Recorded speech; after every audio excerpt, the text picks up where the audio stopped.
Claudinho é um menino crente. Ele entregou sua vida para Jesus há 3 anos e desde então está se empenhando ao máximo para glorificar a Deus. A vida, porém, tem seus altos e baixos e esse dia não é um ponto alto. Claudinho chega da escola às 13, mas hoje ele chegou em casa e ficou o dia inteiro no TikTok. Sua mãe chegou em casa e percebeu que ele não cumpriu nenhuma das suas obrigações. Uma discussão começou. Ele não tem futuro, ele é imprestável, tá indo na igreja por quê? E no calor do momento, Claudinho xinga sua mãe, ele diz palavras realmente feias e então sai de casa. Caminhando pela rua, ele continua amaldiçoando sua mãe em sua cabeça, nutrindo ódio e ódio até que em poucos minutos morre, sem sequer se arrepender. Claudinho logo em seguida acorda no julgamento final, como se recém acordasse de um bom sono. Seu destino é o inferno.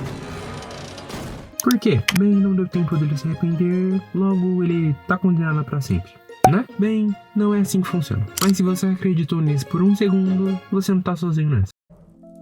Milhares de crentes creem que Claudinho seria condenado, e alguns até pensam que ele merece essa condenação. Quem pensa assim, geralmente pensa assim sobre a própria salvação, que um erro no momento errado pode te mandar pro inferno, que se um acidente acontecer, se você não tiver tempo de se arrepender, acabou, que até alguém que diz seguir Jesus pode perder tudo em um instante. E em contrapartida, tem pessoas que pensam exatamente o oposto, que basta confessar Jesus uma vez e não importa como você vive depois, tá tudo resolvido. De um lado, medo constante, do outro, falsa segurança. Qual lado está certo? O que, de fato, ser salvo? Bom, a Bíblia responde: o problema nunca foi só o que você faz, é que você se tornou longe de Deus. Em resumo, Deus criou a terra, criou as plantas, os animais e o homem.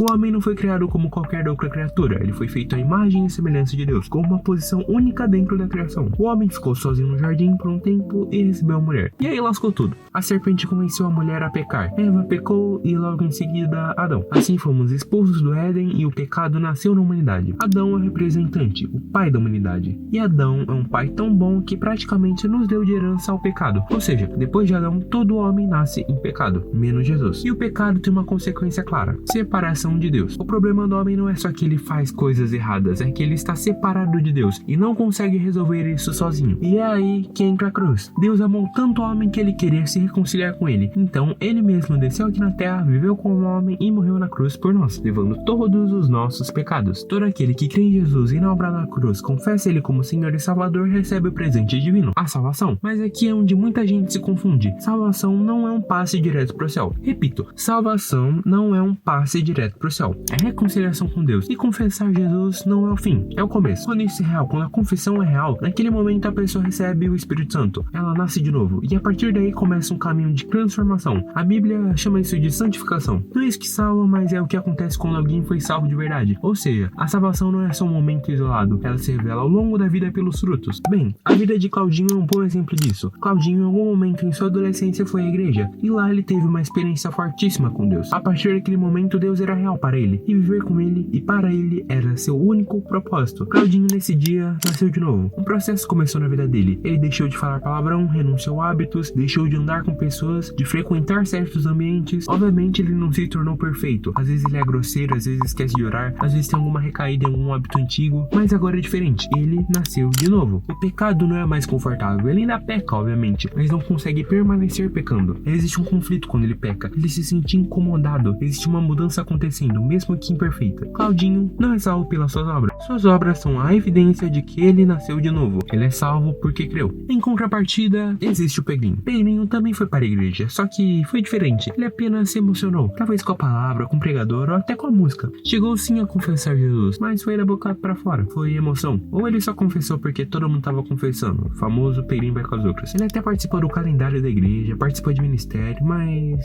não sei isso. Ele manteve os mesmos pecados de antes de confessar Jesus. A mesma atitude e o mesmo coração. E não é porque ele não consegue mudar, é porque ele não quer mesmo. E ficou nisso. Ele confessou e a vida não mudou. Não existe luta contra o pecado, não existe interesse real por Deus, não existe fome, não existe busca. Bem, se você é como Claudinho, você está salvo. A graça operou na sua vida e você nasceu de novo. Se você é como Pedrinho, recomendo que reveja a sua vida. Não precisa ficar psicótico, cara. Será que eu tô salvo? Será que eu tô salvo? E se eu morrer hoje? Se existe fome por Deus, luta contra o pecado, desejo de mudança, há vida em você. Se não tem, você precisa se arrepender. Ok, eu entendi, eu estou salvo. Eu estou andando no caminho da santificação. Mas e se eu pecar hoje e não tiver tempo de me arrepender? Ou então, e se eu tiver um pecado que nem percebi e perder minha salvação? E se Deus se cansar de mim ou ficar bravo comigo porque continuo pecando e pecando? Primeiro, Deus te ama bastante e Ele morreu por tu sabendo exatamente exatamente quem tu é e o que faria. A questão não é o pecado isolado, é abandonar completamente a fé. Isso sim é um problema. Segundo, esse tipo de pensamento é exatamente o que faz muita gente viver em mera constante. Será que eu tô salvo? Será que eu tô condenado? Será que eu vou pro céu? Ou será que eu vou pro inferno? Mas entenda, a base da salvação nunca foi a capacidade do homem de se arrepender de todos os seus pecados, nem do homem em si. A graça sempre foi pautada no que Deus fez por nós e na operação dele em nós para cumprir a sua vontade. Somos apenas co-participantes da obra dele. Jesus não levou apenas pecados que a gente consegue identificar ou confessar conscientemente. Ele levou o pecado de forma completa. Ele pagou todos os nossos pecados, do presente, do passado e também os futuros. Isso significa que a obra da cruz não depende de termos uma listinha de todos os nossos pecados marcados com um check em arrependimento. E se a salvação dependesse disso, ninguém estaria seguro, porque todo mundo peca sem perceber, todo mundo falha em coisas que nem entende e todo mundo tem limites de consciência. Mas a graça de Deus não está limitada a isso. A salvação não está sustentada na nossa capacidade de acertar tudo, nem na nossa capacidade de lembrar de tudo, ou na nossa capacidade de pedir perdão perfeitamente. Ela está sustentada em Cristo. É Ele que levou o pecado e foi Ele que reconciliou o homem com Deus. Então, quando a Bíblia fala de salvação, ela não está falando de uma coisa frágil que depende de estar perfeito, permanecer perfeito ou fazer uma confissão no final e ser perdoado. Ela está falando de uma obra completa de reconciliação, onde você, mesmo imperfeito, tem acesso à presença de Deus. Isso obviamente não significa viver em descuido ou achar que viver no pecado não importa, porque o pecado não importa. Paulo em suas cartas fala sobre não usar nossa liberdade em Cristo para pecar, e também aborda a ideia de viver pecando porque a graça nos basta. Ele confronta isso diretamente. Usar a graça como desculpa para pecar é distorcer o evangelho. E mesmo que você tenha pecados e seja imperfeito, o Espírito Santo atua em você, buscando sua santificação. Resistir constantemente a isso não é só um erro, é evidência que algo está errado na raiz. Se você nasceu de novo, você está em Cristo. E é isso que sustenta a sua salvação. A graça não está baseada na sua capacidade, está baseado na obra dele. Então fica tranquilo, caso tu esteja no caminho e por acaso seja atropelado ou coisa do tipo, você não vai pro inferno. Uma coisa é tropeçar no caminho, outra coisa é sair do caminho. Então a pergunta não é, eu pequei hoje, será que eu vou pro inferno? A pergunta é, eu tô vivo espiritualmente? É o seguinte, cara, pare de viver com medo. Deus não te salvou para você viver assim. Deus abriu mão da sua glória e veio à terra como um simples humano. E viveu uma vida inteira sem pecar contra ele mesmo. Foi acusado, torturado e crucificado injustamente, mesmo sendo inocente, mesmo não tendo culpa. Isso por vontade própria, isso por amor a você. Ele levou todos os seus pecados e agora você tem livre acesso à presença de Deus. Olha a dimensão do amor dele. Olha o quanto ele te ama. Tu vai ficar aí com medo? Ele não provou o amor dele por você suficientemente, não? Depois de tudo que ele fez, você ainda acha que vai ser descartado por um erro? Jesus conquistou um relacionamento com o Pai para você. Não deixe que o medo atrapalhe. Ele te amou tanto e se entristece muito em saber que você está mais preocupado de ir para o inferno do que focado em se relacionar com ele. A cruz da salvação se trata disso, relacionamento entre homem e Deus. Então pare de viver com medo e comece a viver com ele. Porque no fim, a pergunta não é, eu pequei hoje, e sim, eu estou vivo em Deus?